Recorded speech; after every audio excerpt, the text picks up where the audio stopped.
The Lives of the Saints by Father Alban Butler, July 22nd. Saint Vandrille, or Wandrille, Abbot of Fontenelle, in Normandy. He was nearly related to Pepin of Landen and Erchinoald, the two first lords in the kingdom of Austrasia, and in his youth was made count of the palace under Dagobert I. He was humble on the highest pinnacle of honors and mortified amidst pleasures.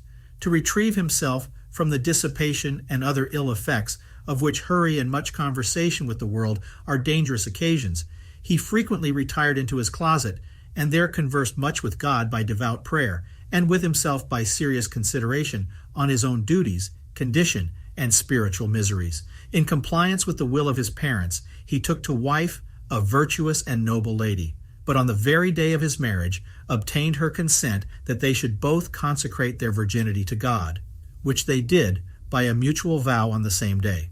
Vandrille, in 629, took the monastic habit at Montfaucon in Champagne, an abbey then lately founded by Saint Baudry.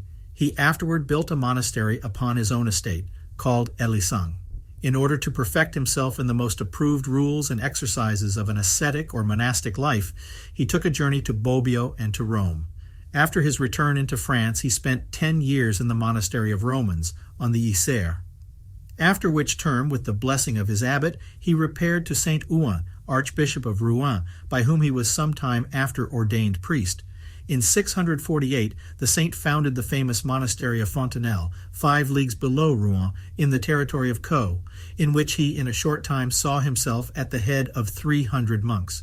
His life was always most austere. He slept little, was clad in sackcloth, and was most scrupulously exact in all the exercises of the monastic rule, in which, he was well assured, the sanctification of his state consisted. He went to receive the recompense of his labors on the 22nd of July in 666, being 96 years old. He was buried in the Church of St. Paul, now in ruins. His body was translated by St. Binus into that of St. Peter's S., still standing, and in 944 to Ghent. It was lost in the persecution of the Calvinists in 1578, but an arm had been restored to Fontenelle, and the other arm been given to the Abbey of Brone, where these relics are still preserved.